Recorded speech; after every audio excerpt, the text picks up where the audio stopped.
लातूर अंबाजोगाई महामार्गाच्या दुरुस्तीवर कोट्यावधी खर्च करण्यात आले. मात्र काही दिवसातच या रस्त्याची अवस्था पुन्हा खड्डेमय झाली आहे. गॅरंटी आणि मेंटेनन्सचा करार असूनही रस्ते खराब का होत आहेत, हा मोठा प्रश्न आता उपस्थित होत आहे.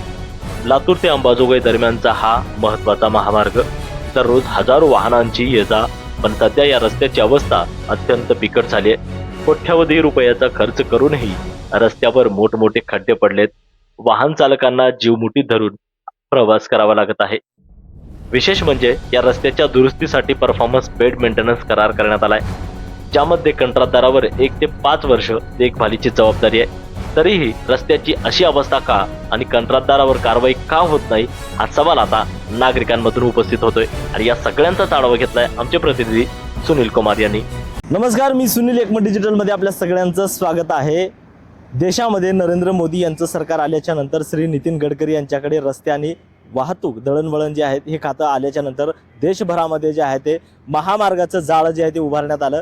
आणि या महामार्गाचं जाळं उभारल्याच्या नंतर देशभरामध्ये कनेक्टिव्हिटी जी आहे ती वाढवण्यात आली. आणि त्यानंतर जर पाहिलं आपण, ही कनेक्टिव्हिटी वाढल्याच्या नंतर अनेक रस्ते जे आहेत ते चांगले झाले. मात्र हे रस्ते चांगले झाल्याच्या नंतर अपघाताचं प्रमाण सुद्धा तितकंच झालेलं आहे. मी जर आज पाहिलं तर आपण लातूर अंबाजोगाई या महामार्गावरती आहे. लातूर अंबाजोगाई या महामार्गाचं जर आपण स्थिती जर पाहिली तर या महामार्गावरती जे आहे ते मोठ्या प्रमाणात जे आहे ते खड्डे आणि जे मोठ्या प्रमाणात ज्या रस्त्याला जे आहे ते भेगा पडलेल्या आहेत. आणि परिणामी जर पाहिलं तर या ठिकाणी मोठ्या प्रमाणात अपघाताचं प्रमाण जे आहे ते वाढलेलं आहे. आपण जर पाहिलं तर या ठिकाणची ही स्थिती आहे. नेहरू नगर तांड्याच्या परिसरामध्ये आपण आहोत. आणि या ठिकाणी जर पाहिलं तर या हायवेला जे आहे ते मोठ्या प्रमाणात या भेगा पडलेल्या आहेत. आणि त्यामुळं टू व्हीलरचे जे आहे ते अपघात मोठ्या प्रमाणात वाढलेले आहेत. काल जर पाहिलं तर आपण याच ठिकाणी जे आहे ते एक अपघात झालेला होता. आणि या ठिकाणचा आपण जी स्थिती जर पाहिली, कारण या दुचाकी स्वाराचं जे टायर आहे टू व्हीलरचं, ते पुढचं टायर जे आहे ते या भेगामध्ये गेलं होतं. आणि त्यानंतर तो दुचाकी जो आहे तिथं पडलेला होता जर आपण जर पाहिलं तर. आणि त्यामुळं हे अपघात जे आहे ते वाढत आहेत आपल्यासोबत.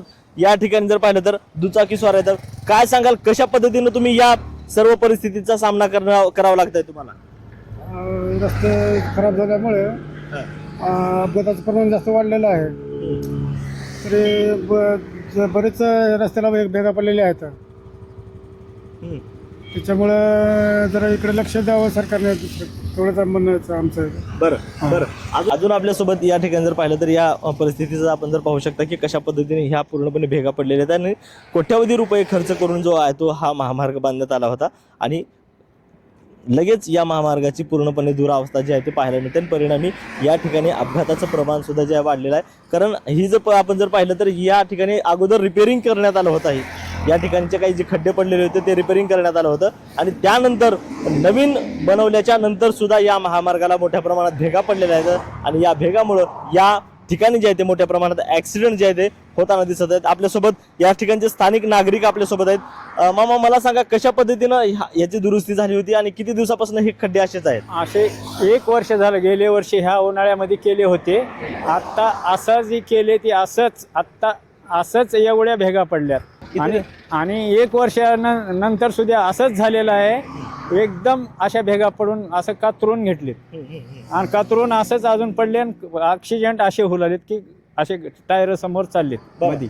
काल पण एक इथं ऍक्सिडेंट कालच झाला होता. इथंच ते टायर गेलं पुढं, बुलटून पडला. त्याचं रक्त ही इथं सांडलेलं आहे. अजून आपल्यासोबत वाहनधारक आहेत. खरं तर आपण यांच्याकडून जाणार, स्थानिक नागरिक आहेत, इथले वाहनधारक आहेत. आणि हे रोज याच रस्त्यावरनं रहदारी करत असतात. आपण जर पाहिलं तर मला सांगा, किती दिवस झालं हे रस्ता असाच आहे? 2-3 महिने झाला. बरं, काय अडचणी होत आहेत? काय अडचण येते? अडचण म्हणजे गाडीला त्रास होतो ना. गाडीमध्ये गेले तर पडू शकतं माणूस. बरेच अपघात वगैरे इथं वाढलेत. अपघाताचं प्रमाण वाढलं इथं. पडले ते 1-2. बरं, ऍक्सिडेंट झाले तिथं.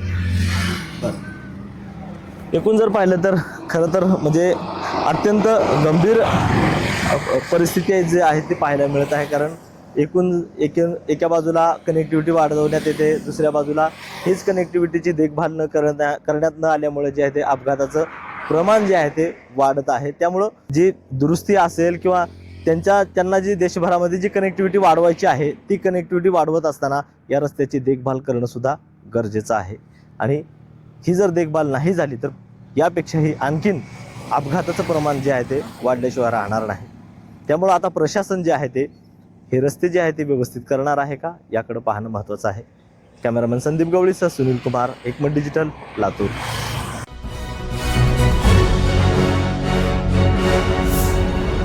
Thanks for watching Ekmat Digital.